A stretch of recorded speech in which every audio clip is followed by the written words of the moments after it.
Hello दोस्तों, कैसे हैं आप सब।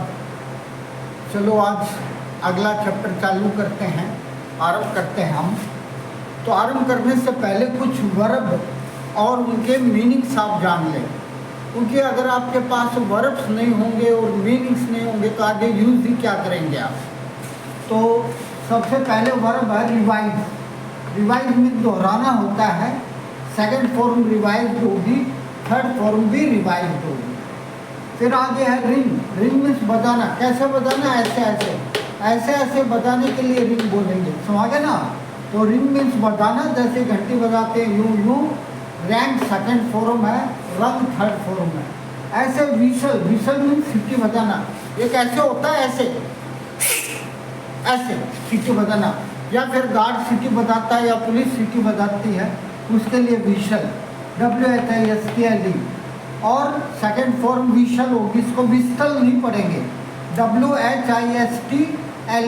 और थर्ड फॉर्म भी WHISTLED होगा। Stitch, STITCH। स्टिच मीन्स होता है सीलना, ऐसे जैसे दर्जी सीलता है। स्टिच सेकंड फॉर्म है और थर्ड फॉर्म भी स्टिच्ड होती है। बाय मीन्स खरीदना होता है, कुछ भी खरीदे उसके लिए बाय का प्रयोग करें। सेकंड फॉर्म बॉट होगी, थर्ड फॉर्म भी बॉट होगी। डिफीट मीन्स हारना या हराना होता है। डिफीट मीन्स क्या होता है? या तो हारना या हराना। Second form defeated, third form भी डिफीटेड होती है। अब कॉम बोलेंगे इसको, COMB, कॉम। कॉम मीन्स क्या है? बाल बाना। Second form com, third form भी कॉम्ड होगी। स्कॉल्ड। स्कॉल्ड मीन्स होता है धमकाना। रिब्यूक भी लिख सकते हैं आप, स्कॉल्ड या रिब्यूक। स्कॉल्डिंग सेकंड फॉर्म है, थर्ड फॉर्म भी स्कॉल्डिड है। मैं आगे बढ़ूं इससे पहले आप इसको एक बार नोट कर लें।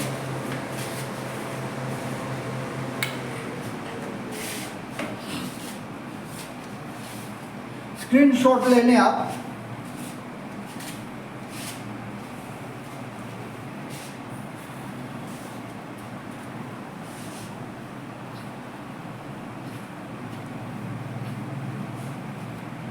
आज हम चालू करेंगे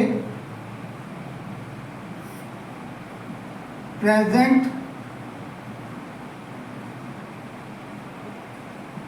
perfect tense. Present perfect tense के इंटरोगेटिव सेंटेंसेस।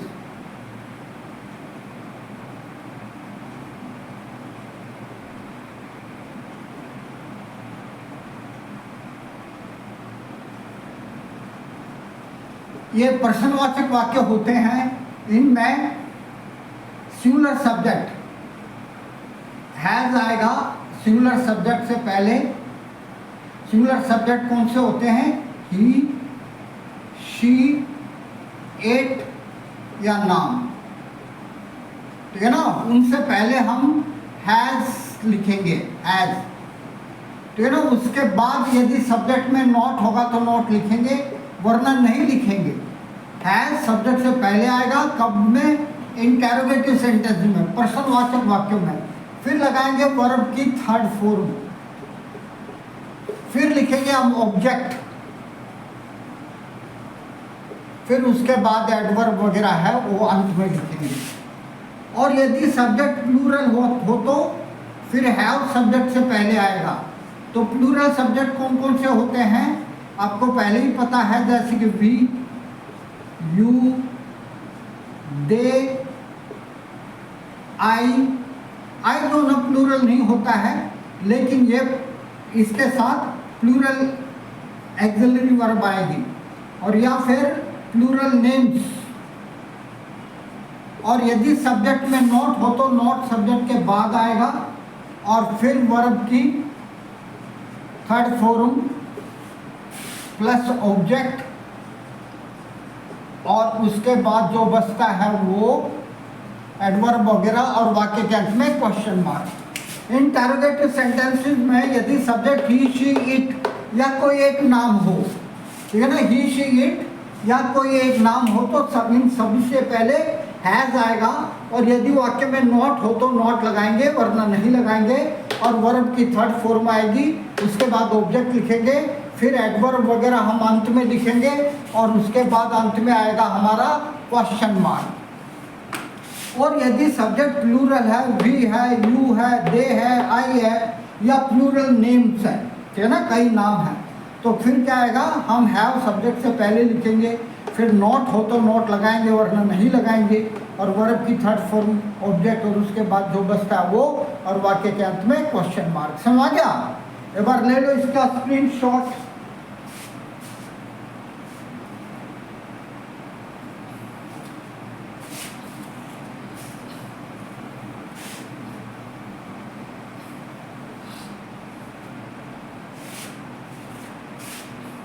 जैसे कि क्या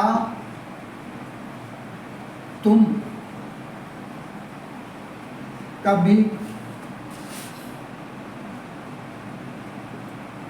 आगरा गए हो, ठीक है ना, ये सिमिलर सब्जेक्ट है। क्या तुम कभी आगरा गए हो, सिमिलर नहीं, तुम यू है, हालांकि सिमिलर है लेकिन इसके साथ हेल्पिंग वर्ब प्लूरल लगेगी, तो क्या लगाएंगे, यू के साथ हैव, और सब्जेक्ट है यू। अब इसमें नॉट तो है नहीं तो नॉट नहीं लगाएंगे, हैव यू। कभी के लिए क्या आएगा, एवर, और एवर को हमेशा वर्ब से पहले लिखें, एवर है, नेवर है, ऑलरेडी है, इनको हमेशा वर्ब से पहले लिखें, ever, never, already, recently, just, just now, इन सभी को आप वर्ब से पहले लिखेंगे, ठीक है ना। Have you ever been, been means होता है होके आना, have ever been to Agra, question mark. यहां पर गोन भी लगा सकते हो, have you ever gone to Agra, visit भी लगा सकते हो, have you ever visited Agra, फिर टू नहीं आएगा, have you ever been to Agra, या have you ever gone to Agra, या have you ever visited Agra, ऐसे। और जब हम विजिटेड लगाते हैं तो टू नहीं लगाएंगे, ठीक है। और भाई आगे बढ़ने से पहले मैं आपसे रिक्वेस्ट कर लूँ, प्लीज़ मेरे चैनल को लाइक करें, सब्सक्राइब करें, शेयर करें और बेल आइकन को दबाएं ताकि समय समय पर मेरे लेक्चर आप तक पहुंचते रहें। बहुत मेहनत करके बना रहा हूं, ओके। तो भाई अगला सेंटेंस है, क्या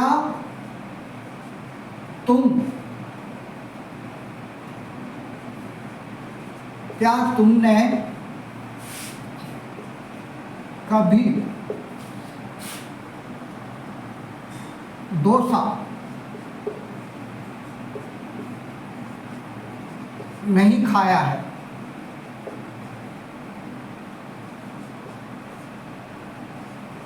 क्वेश्चन मार्क। तो क्या तुमने कभी डोसा नहीं खाया है, कभी नहीं, ठीक है ना, कभी नहीं के लिए नेवर का यूज कर सकते हैं, नेवर। तो तुम सब्जेक्ट है तो हैव पहले आएगा, हैव यू कभी नहीं, कभी नहीं के लिए नेवर, ठीक है ना, कभी नहीं के लिए नेवर। अब वर्ब की थर्ड फॉर्म, ईट मीन्स खाना, eaten, dosa. Have you never eaten dosa. आप इसको ऐसे भी लिख सकते हो, have you ever, have you not eaten dosa, ever, ever को हम अंत में लगा सकते हैं, have you not eaten dosa ever, या have you never eaten dosa, ऐसे आप इसको बना सकते हो।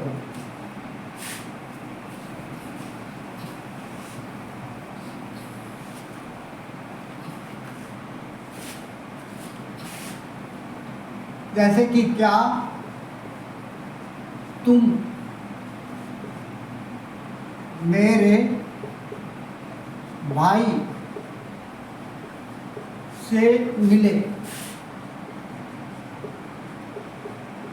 क्या तुम कभी मेरे भाई से मिले, तो क्या लगाएंगे, हैव यू कभी के लिए एवर, अब यहाँ पर नॉट नहीं है, एवर मीट की थर्ड फॉर्म मैट, माई, क्या लिखेंगे, माई ब्रदर,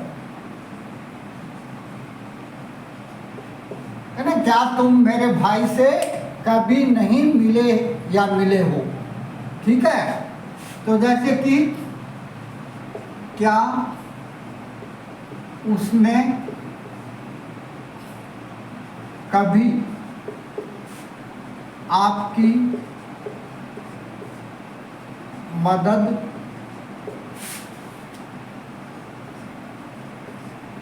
नहीं की, क्या उसने कभी आपकी मदद नहीं की है लगाए या ना लगाए कोई फर्क नहीं पड़ता।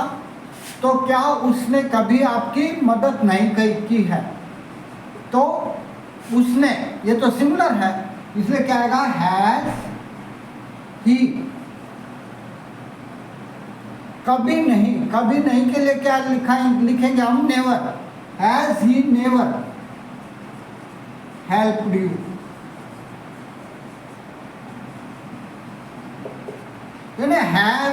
Has he never help you, ठीक है ना।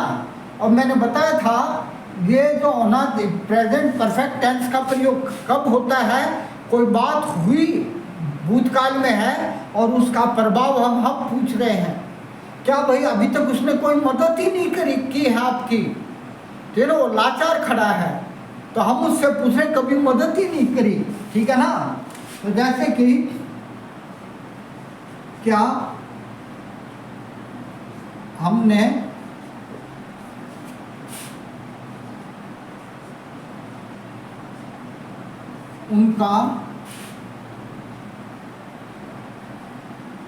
उनकी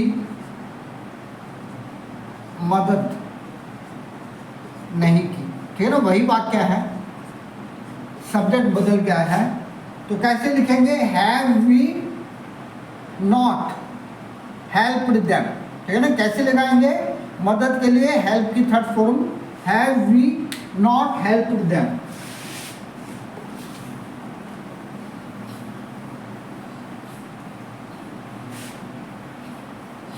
जैसे कि क्या अध्यापक ने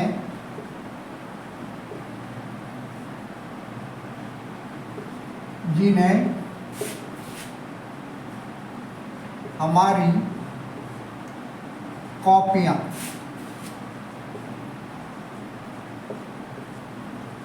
चेक नहीं की है, क्या अध्यापक ने हमारी कॉपियां चेक नहीं करी है, ठीक है ना। तो अध्यापक तो सिंगुलर है, जी के लिए कुछ नहीं लगाएंगे, तो हैज द टीचर के साथ दा लगाकर हमने उसको सम्मान दे दिया, हैज द टीचर,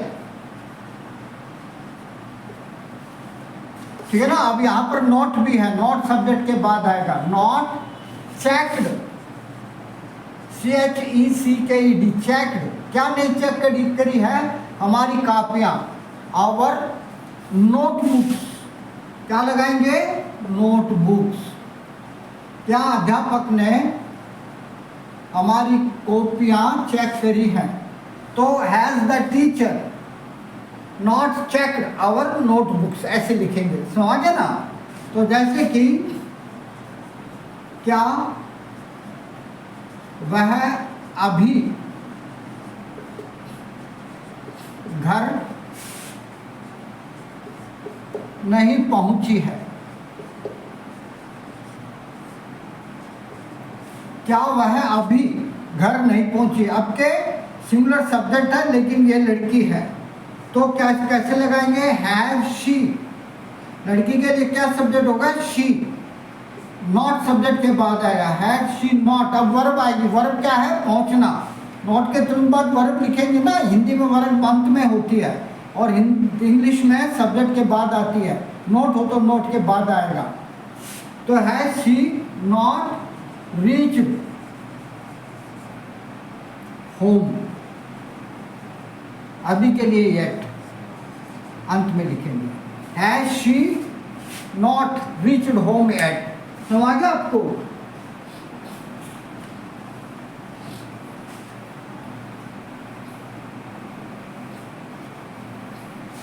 जैसे कि क्या पुलिस ने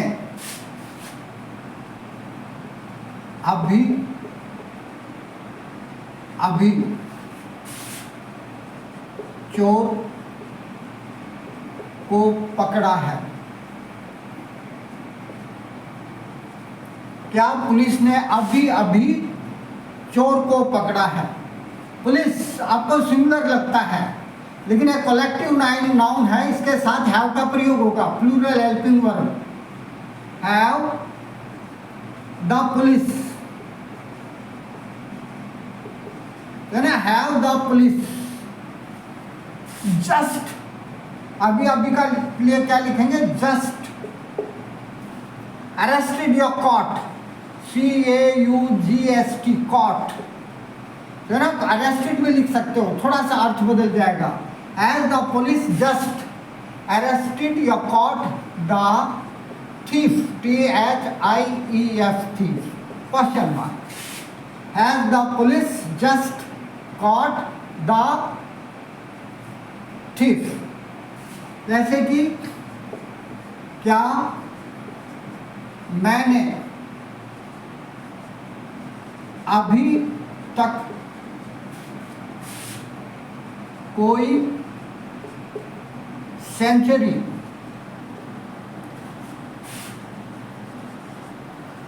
नहीं बनाई। क्या मैंने अभी तक कोई सेंचुरी नहीं बनाई? तो मैंने के लिए क्या लिखेंगे? आई, और आई से पहले क्या आएगा?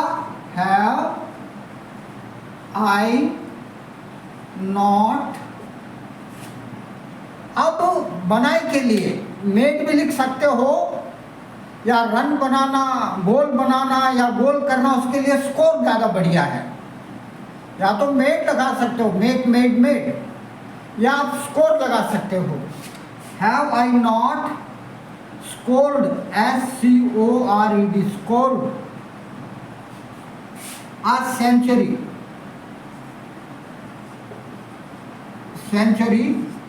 as yet, है ना? have I not scored, SCORED, scored a century as yet, क्या मैंने अभी तक एक सेंचुरी नहीं बनाई है? आई सब्जेक्ट था, मैंने के लिए आई लगाएंगे, सब्जेक्ट के रूप में आई आता है, और आई से पहले हैव आएगा। नोट है तो नोट सब्जेक्ट के बाद आएगा। बनाना, बनाने के लिए आप मेड भी लगा सकते हो, लेकिन स्कोर ज़्यादा बढ़िया है। Have I not scored, SCORED, scored a century, और अभी तक ये एडवर्ब है, इसको हम अंत में लिखेंगे।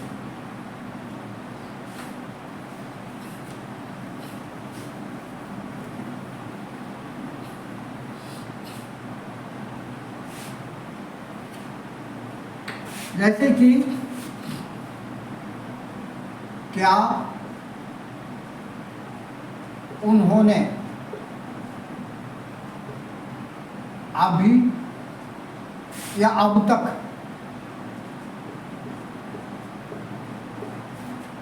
टिकट नहीं खरीदी है?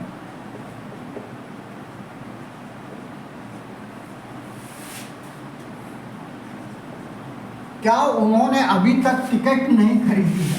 उन्होंने प्लूरल है, तो इससे पहले क्या होगा? हैव, प्लूरल के लिए क्या होगा? दे, हैव दे। अब नॉट है तो नॉट सब्जेक्ट के तुरंत बाद लिखेंगे। हैव दे नॉट परचेज्ड या bought, bought, BOUGHT, bought tickets, ठीक है ना? टिकट्स बहुत सारे हैं, तो कईयों की कई टिकट होगी ना। Have they not bought tickets so far, अब तक के लिए क्या होगा? सो फार है। जैसे कि क्या राम ने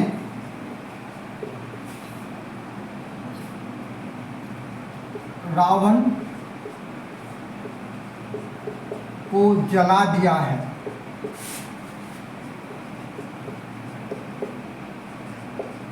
ठीक है ना, राम ने रावण को जला दिया है।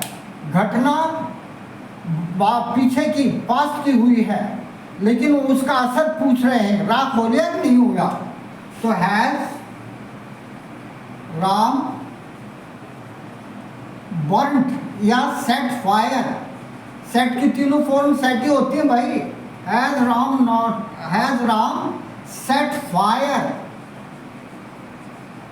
सेट फायर में आग लगाना। सेट की तीनों फॉर्म सेट ही होती है, set. Has Ram set fire to Ravan, या has Ram set fire Ravan या टू रावण, ऐसे समझ गया आपको।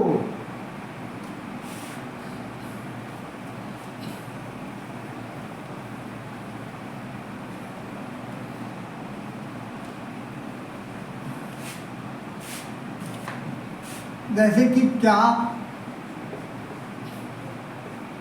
राधा ने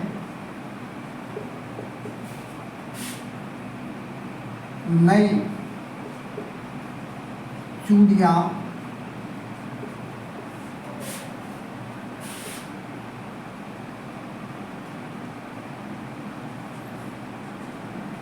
पहन ली है। क्या राधा ने नई चूड़ियां पहन ली हैं? वियर मोर।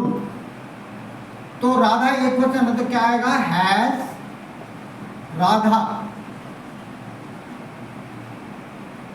और WORN और नई चूड़ियां, दा लगा सकते हैं आप, दा न्यू बैंगल्स, है ना। Has Radha worn the new bangles. दा लगाएंगे तो आपको पता है, आपको भी पता है और जिसको बता रहे हैं उसको भी पता है कि नई चूड़ियां कौन सी हैं। और दा को हटा देंगे तो वो राधा का हाथ देख रहे हैं, उसमें नई चूड़ियां दिख रही हैं, फिर कह रहे हैं कि अरे राधा ने तो नई चूड़ियां खरीद ली हैं। ठीक है ना। दा का मतलब आप जानते हैं कौन सी नई चूड़ियां हैं। दा हटा देंगे तो आपको पता नहीं है, लेकिन दिख रही है कि नई चूड़ियां खरीद ली हैं। समझ गया आपको। जैसे कि क्या वर्षा थम गई है। तो वर्षा के लिए रेन लिखेंगे, हैज द रेन स्टॉप्ड। ठीक है ना, stopped. Has the rain stopped. ठीक है, तो मेरे ख्याल से आपको अच्छी तरह से समझ में आ गया होगा। और कल हम प्रेजेंट परफेक्ट कंटिन्यूअस टेंस करेंगे। बहुत ही मुश्किल है, बहुत गलतियां करते हैं लोग, तो प्लीज़ उसको ज़रूर अटेंड करें। मैं काफ़ी विस्तार से खोल के समझाऊंगा और आपसे गलतियां नहीं होंगी, तो प्लीज़ उसको अच्छी तरह से अटेंड करें और देखें और समझें। और तब तक के लिए बाय। इसको समझ लो तब तक।